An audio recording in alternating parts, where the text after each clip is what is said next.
Hello everyone. I hope you're doing very well. In this video, we're going to sit back, relax, and listen to some spooky Halloween stories. I hope you enjoy.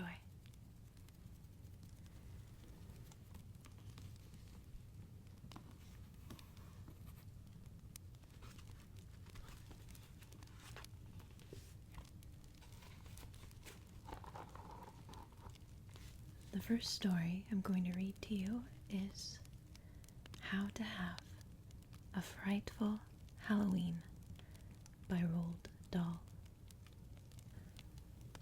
When the leaves turn brown and the pumpkins arrive, you know that Halloween is coming. It's the most delightfully frightful day of the year. You may hear stories of witches,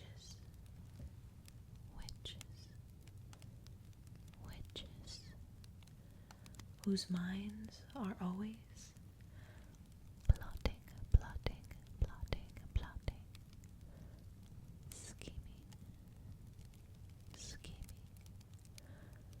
churning, burning, whizzing and fizzing with horrible thoughts.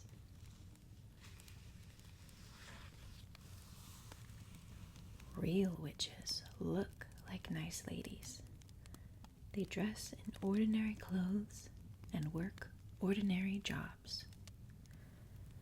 Even when you know all the secrets of how to spot a witch, you can still never be quite sure if it is a witch you're gazing at. Now, some people will try to tell you that Halloween is also a great day for ghosts.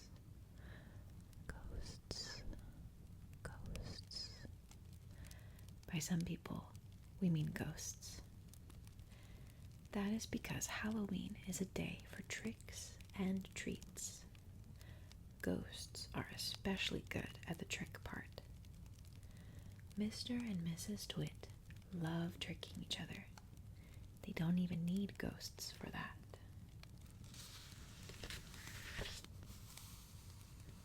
Other creatures like to play tricks too, like wolves, for example. On Halloween, wolves take great pleasure in disguising themselves as grandmas. Of course, there's nothing to stop you from disguising yourself as a wolf and tricking them right back.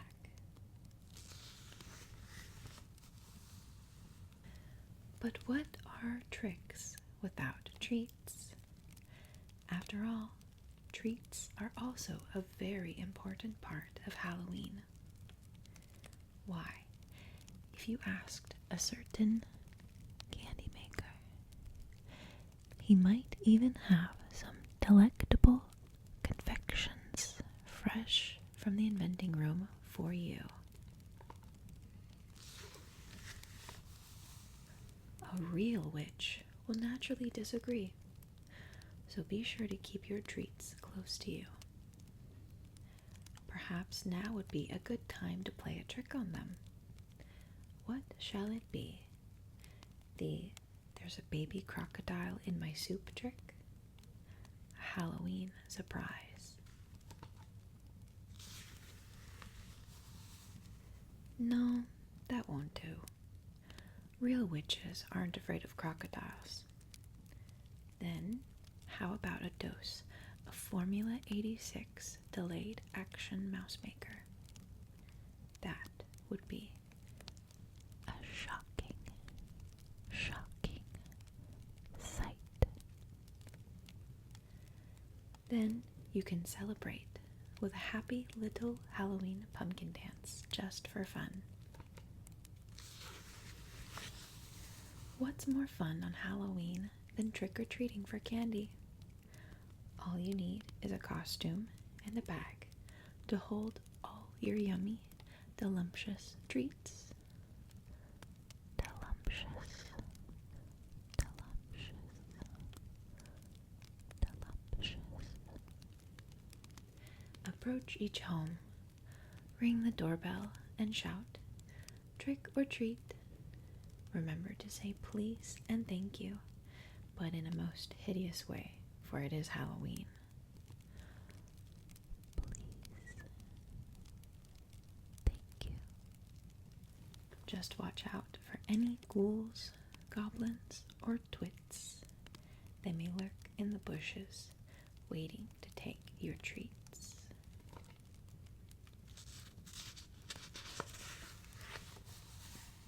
When you get home from trick-or-treating, you may be tempted to eat all your Halloween candy in one sitting. This is almost never a good idea, and can lead to, well, some quite shocking results. Whether you're a witch or a wolf, a candy inventor or a crocodile, Halloween is a very special day. It's all about mirth and mayhem, thrills and chills, having fun, and, of course, candy. Candy, candy, candy, candy, candy. It is not about getting sizzled by witches. Sorry, witches. So enjoy your Halloween. Make it delightful. Make it delicious. Oh, and one more thing.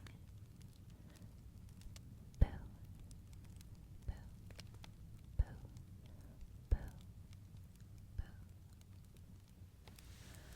The next book we're going to read is The Berenstain Bears, Trick or Treat. The sights and sounds of autumn were all around as Mama Bear pushed her shopping cart along the path that led to the Bear family's treehouse. The trees and pumpkins were ablaze with color. Farmer Ben's pumpkins stood bright orange in the October sun. The crows cawed noisily as they searched the stubble for bits of corn.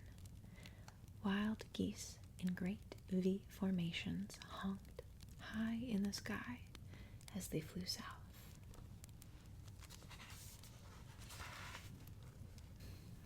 But the surest sign of the season was inside the treehouse, hiding behind Papa Bear's easy chair. It was Brother Bear waiting to try out his Halloween costume on Mama. It wasn't Halloween yet, but Brother and Sister couldn't wait to try on their new costumes. Sister was going to be a beautiful ballerina. "What do you think?" she asked, taking the third position. "Shh, shh, shh, shh, shh, shh," said Brother. "Mama's coming." Brother had chosen to be a spooky monster on Halloween. He had bought the spookiest monster mask he could find, and Mama made the rest of the costume.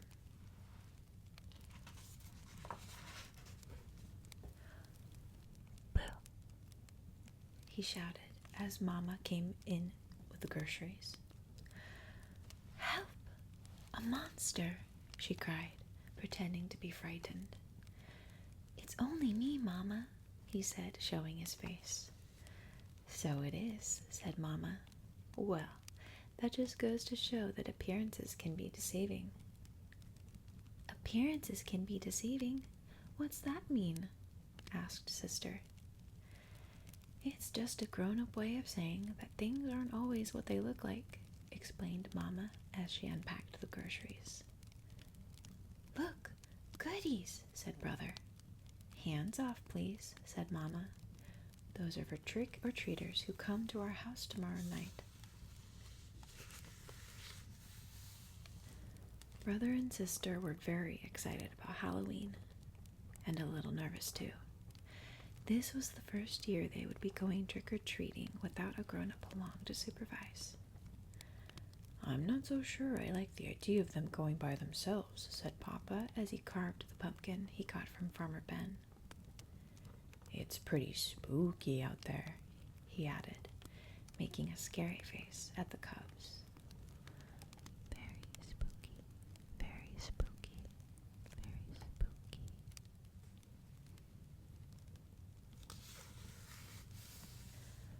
Now, Papa, said Mama, if brother and sister want to accept the challenge of going out on their own, I think we should encourage them. But remember, she continued, turning to the cubs, there will be strict rules. You'll stay in your own neighborhood, and you won't eat any of the treats until you're back home. Besides, said Brother, we won't really be by ourselves. We mean a trick-or-treat date with Cousin Freddie, Lizzie Bruin, and Queenie McBear.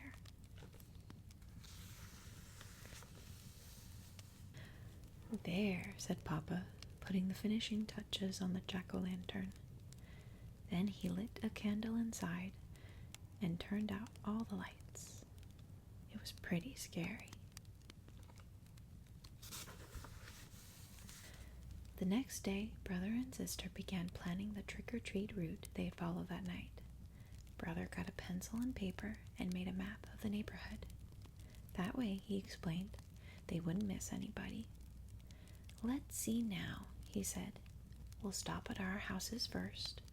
Ours, Freddie's, Lizzie's, and Queenie's. Then we'll do Farmer Ben's and our sitters, Mrs. Grizzle. Mrs. Grizzle, for sure, agreed Sister. She usually makes special Halloween cookies. And Teacher Jane, she gives out good stuff. How about Dr. Grizzly? Asked Brother. She's into health snacks. I think so, just to be polite, said Sis. Gramps and Gran, of course. Of course. I'll tell you one place we are going to miss, said Brother, folding his map. What place is that? Asked Sister. That one, he answered, pointing out the window at the home of old Ms. McGriz. It was a spooky, twisted old treehouse in a thicket at the end of Crooked Lane. We're definitely not going there, he added with a shiver. Shiver, shiver, shiver, shiver. Why ever not? Asked Mama, who was listening. Why not? Said the cubs. Because she's a witch. That's why not. What utter nonsense, protested Mama. True, Ms. McGriz is old and bent and rather forbidding looking, but I can assure you she's a perfectly nice person. But the cubs didn't believe her, not for a minute. They knew better. Everybody knew better. No doubt about it, Ms. McGriz was a witch, for sure. Just after dark, a pirate, a skeleton, and the wicked queen from Snow White came for Brother and Sister. They were Freddie, Lizzie, and Queenie, of course, and together they ventured out into the darkness with their trick-or-treat bags. Before they could get started collecting Halloween goodies, they were joined by some worrisome company. Too Tall Grizzly and his gang out for mischief. Mischief, mischief, mischief. Too Tall didn't waste any time trying to get Brother, Sister, and their friends to go along with him and his gang. Come on, we'll show you goody-goodies how to have some real Halloween fun, he said, pulling Brother along with him. What sort of fun? Asked Brother warily. Oh, you might say we're gonna put the trick back in trick-or-treat, he said, chuckling. It was so dark that Brother and the others didn't notice where they were heading. Hey, said Sister, this is Crooked Lane. That's right, said Too Tall. We're gonna play a few tricks on old Witch McGriz. "What sort of tricks?" asked Brother. Her gnarled, twisted old treehouse loomed ahead. "First," whispered Dahl, taking a roll of toilet paper from his jacket, "we'll decorate her house with a little of this. Then maybe we'll tie a few knots in her clothesline. Then smear some honey on her broomstick, so she'll stick to it when she flies."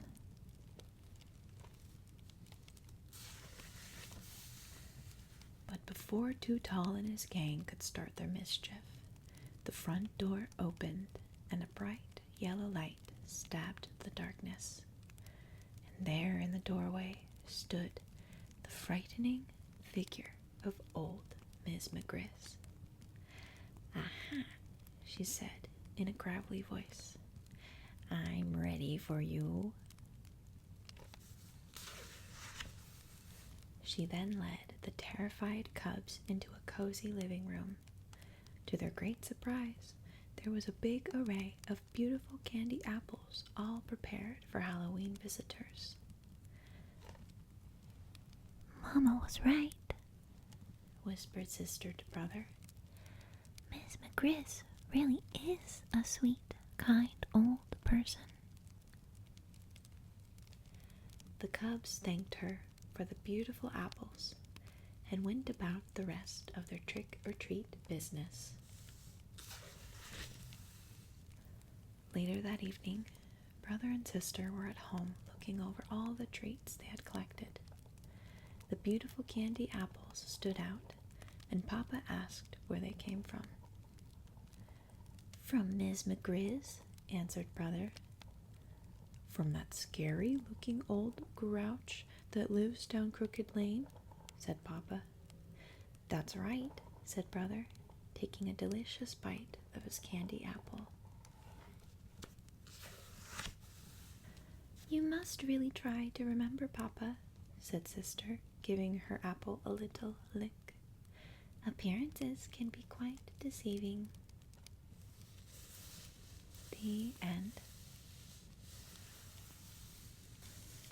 The next book we'll be reading is Franklin's Halloween.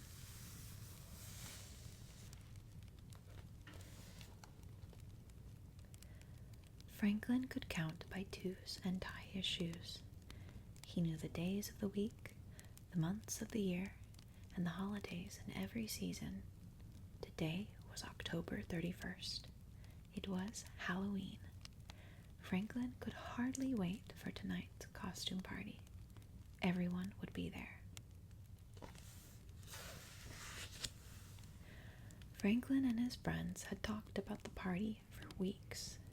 There would be games, prizes, and even a parade. Best of all, there would be a haunted house. "I think there will be bats and spiders," said Franklin. "And skeletons," added Beaver. Rabbit shivered. "My sister says she saw a real ghost in there last year." "That's silly, Rabbit," said Beaver. "There are no real ghosts." All of Franklin's friends were excited because of the costume contest. Franklin wasn't sure what he was going to wear. He'd tried on everything in his dress-up trunk, but nothing seemed quite right. Beaver and Goose were keeping their costumes secret. Secret, secret, secret. "Try to find us at the party," they giggled. Fox was also mysterious about what he was going to be. "Look for something gruesome," he said. That gave Franklin an idea. He would be something creepy. Creepy, creepy, creepy, creepy, creepy. It took Franklin more than an hour to make his costume. As soon as it was done, he sneaked up behind his father and tapped him on the shoulder. Tap, tap, tap, tap, tap. "Trick or treat," said Franklin.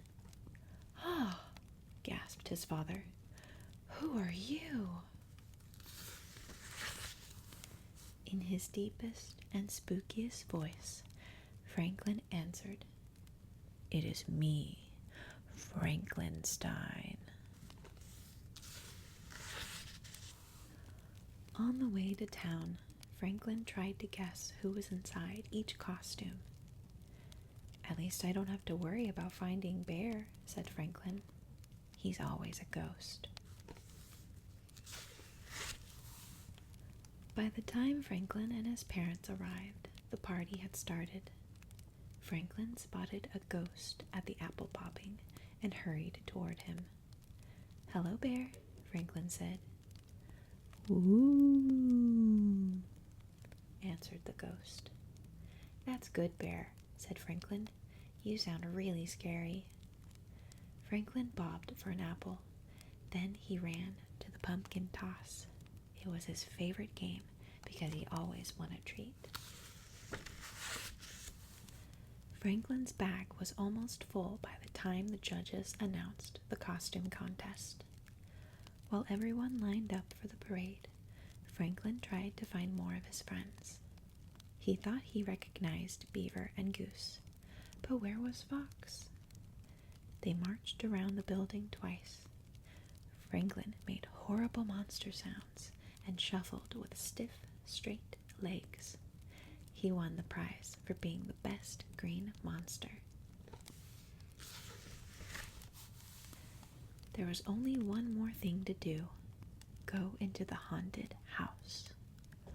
Haunted, haunted, haunted house. "You first," said Beaver, pushing Franklin towards the door. It creaked open. A skeleton rattled. Chains clanged. There were moans. Franklin stepped on something crunchy, crunchy, crunchy, crunchy. Suddenly, a big, hairy hand reached out of the darkness. Franklin's heart beat hard and fast, but before he could scream, a light was flicked on. "Trick or treat," shouted Mr. Mole. Franklin looked around nervously. Then he laughed. The hairy hand was only Mr. Mole's mop. "Here's a treat for braving the haunted house," said Mr. Mole. "A ghost came before you. He got so scared he flew away." "But Bear can't fly," said Franklin. "It wasn't Bear," explained Mr. Mole. "Bear is homesick with a nasty cold." Franklin shuddered. If Bear wasn't the ghost, then who was? He ran back to his friends who were waiting in line for the haunted house. "Was it that scary?" asked Fox. "You look like you've seen a ghost." "Maybe I did," said Franklin. He told them what Mr. Mole had said. "You mean that Bear was never here?" asked Beaver. Franklin shook his head. The ghost flew over them. It swooped low and called, "Ooh." Rabbit twitched. "So what is white, says woo and flies?" "A real ghost," answered a Goose. "Run!" Franklin was about to follow when he saw a feather floating down. "Stop!" he shouted. "I think I know who the ghost is." Franklin showed them the feather. "Look, it must be Mr. Owl." Even Rabbit giggled when he realized the trick their teacher had played. By the end of the party, everyone's bag was full. "Poor Bear," said Raccoon. "No treats for him." "We could share our treats with Bear," suggested Franklin. All the friends agreed. They each put some treats into a bag. Then they walked to Bear's house and left a bag on the doorstep. "Trick and treat," they called. On the way home, Franklin looked into his treat bag.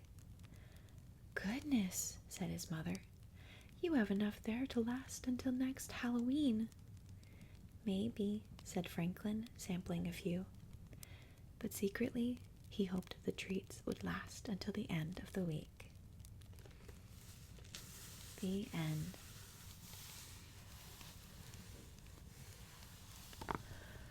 This next story is a personal favorite of mine from when I was young. It's called Froggy's Halloween. For Froggy, Halloween meant candy, but it also meant dressing up. And he wondered, what should I be for Halloween? "I know," cried Froggy. "Super Frog.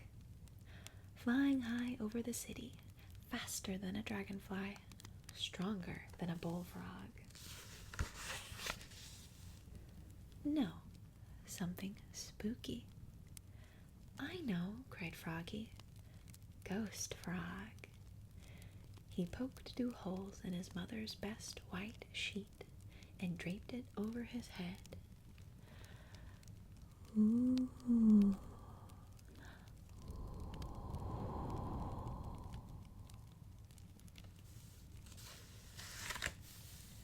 "No, something scarier." "I know," cried Froggy. "Vampire Frog."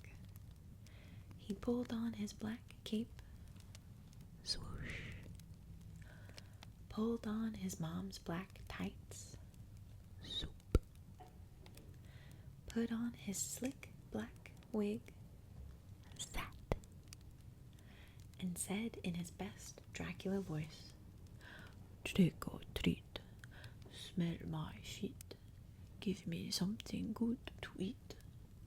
If you don't, I don't care, I'll pull down your underwear."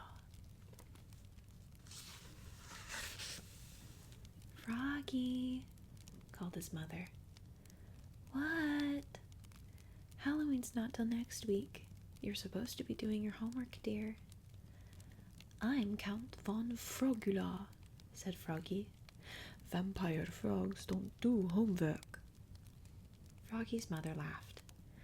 "Vampires have fangs," she said. "You're a toothless wonder." "Oops," cried Froggy, covering his mouth. So all week at school, Froggy wondered, what should I be for Halloween? A football player? A cowboy? A zombie? "Froggy," cried his teacher, Miss Witherspoon. "What?" "Kindly keep your mind on your work, dear." But his mind was on Halloween. Every day after school he got ready. He carved crazy pumpkins. He hung sticky spider webs all over the front of his house. Sticky, sticky, sticky, sticky. He hung his mother's sheet like a ghost in the wind, and he practiced. "Trick or treat, smell my feet, give me something good to eat. If you don't, I don't care, I'll pull down your underwear." At last it was the night before Halloween, and all through the house there were creak, creak, creak, creak, creaking sounds, and scratch, scratch, scratch, scratch, scratch, scratching sounds. Froggy was scared. He shivered in bed and imagined ghosts and goblins and werewolves and witches. Witches. Zap. "I know," cried Froggy. "I'll be the Frog Prince for Halloween." And in the morning, he put on his black cape, swoosh, pulled on his mom's black tights, zoop, put on his slick black wig, zat, plunked on a gold crown, zonk, and flashed his mighty sword. Ta-da! At the Halloween parade at school, all the girls thought he looked cute, especially Froggalina. And that night, when the dark crept in, and all the ghosts and goblins crept out to trick-or-treat, boo! Princess Froggalina leaped out and chased after the Frog Prince to give him a kiss.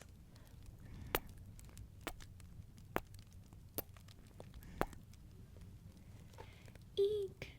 Cried Froggy. He was never more scared in his life. He leapfrogged over his mother. He leapfrogged over his father. He leapfrogged over his friend Max and flopped up Max's steps. Flop, flop, splat. He tripped on the porch, and Froggalina fell on top of him. The door flew open, and, uh-oh, there stood the wickedest witch in the world. Trick or treat, squeaked Froggy, looking more red in the face than green. Luckily, Froggalina ran away, and the witch turned out to be Max's granny. And that Halloween, Froggy caught tons of candy, but his sword had torn a hole in his candy bag. And by the time he got home, his candy was all gone. Oh no, cried Froggy. What's the matter? Asked his mother. He showed her his empty bag. Well, you're in luck, said his mother, holding up a full bowl. I guess nobody liked my treats. And what do you think she gave him? Chocolate covered flies. Yum, cried Froggy. My favorite. Munch, crunch, munch, crunch, munch, crunch, munch, munch, munch, munch, munch, crunch. The end.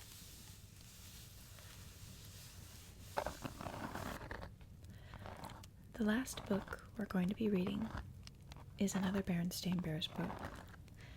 It's called The Berenstain Bears Big Halloween Party.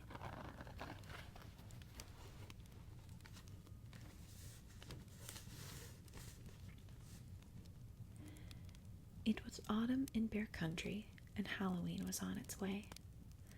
This year, the whole neighborhood was getting together for a big Halloween party at the Bear family treehouse. There would be a costume parade, games and refreshments, a costume contest, and trick-or-treating for all. Brother, sister, and Honey could hardly wait. The cubs were thinking about their costumes. I'm going to be a fire-breathing dragon, said Brother. I'm going to be a swan mutant superhero, said Sister. I'm going to be a big bug, said Honey proudly. A bug? Asked Sister, surprised. Yes, said Honey. A ladybug. Oh, said Brother. That will be cute. Mama and Papa overheard the cubs. Excuse me, said Mama. Where are these costumes coming from? The Halloween store, said Brother. I'm not sure the Halloween store has those costumes, said Papa. Perhaps you and Mama could help us make them, said Sister. Mama and Papa looked at each other and sighed.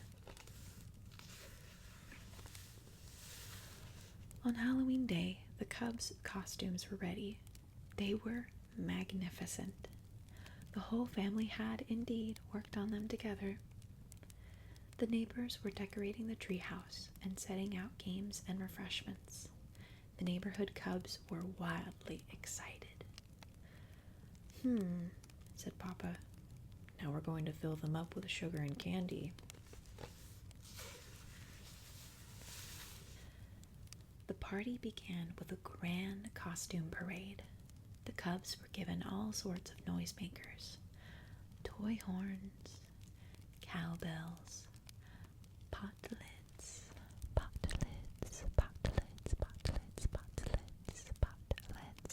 to bang on, or drums to whack. They set off on a tour of the neighborhood. Toot, bung, clang, whomp, whomp, whomp, went the noisemakers. The cubs looked very nice in their costumes, and they had a wonderful time making all that noise. When the parade got back to the treehouse, everyone was hungry and thirsty. The parents doled out refreshments, and when everyone was refreshed, the games began. There was bobbing for apples. Little Billy Griswold lost a tooth biting into an apple. "That's all right," he grinned. "It was loose anyway." Papa supervised the beanbag toss. "Hey," he said as a cub accidentally bounced a beanbag off his head. "Sorry," said the cub. Mama was in charge of face painting. She did a wonderful job. By the time she was done, the cubs' own parents didn't recognize them. Mr. and Mrs. Bruin ran the pin the bone on the skeleton game and the musical tombstones game. At the end, Lizzie Bruin and Cousin Fred both sat down on the last tombstone at exactly the same moment, so it was declared a tie. The other cubs happily ran circles around Lizzie and Fred. Next came the pumpkin piñata. Papa held it out on a long pole for the cubs to whack with a baseball bat while blindfolded. The first cub got a bit confused and whacked Papa. "Ow!" yelled Papa. Eventually, someone took good aim and burst the pumpkin wide open. The cubs gathered up the scattered candy while poor Papa rubbed his leg. The party finished with a costume judging contest. The cubs got up one at a time to display their costumes while everyone applauded. Then prizes were awarded. There were lots of prizes. "And for the witch with the straightest hat," said Mama, giving out a prize. "And for the dinosaur with the sharpest horn," said Papa, giving out another prize. Soon all the cubs had prizes, and trick-or-treating could begin. It was getting dark, and the neighborhood was looking quite spooky. Spooky, spooky, spooky. There were flickering lanterns along the street. Pumpkins glowed on every porch. There were fake skeletons, ghosts, ghouls, spiders, and monsters everywhere. The cubs set off. Parents went along with the little ones. They marched up to each front door and knocked. Some doors were old and creaky, and some houses had sound effects of shrieks and moans. It was pretty scary. But when the doors were opened, friendly neighbors were inside. "Trick or treat," the cubs cried and held out bags and baskets for their treats. When the last candy bar had been gathered and the final lollipop selected, the cubs returned to the treehouse to count their loot. They arranged it in neat little piles. 15 bear nut bars," said Brother. 17 grizzly pops," said Sister. "Lots of honey drops," said Honey, who couldn't count very well yet. It was getting late. The moon was rising as the families headed home. The littlest ones were fast asleep in their parents' arms. "Good night," called Mama, Papa, brother, sister, and honey. Happy Halloween. And happy Halloween, the neighbors called back. A wonderful Halloween party had been had by all. The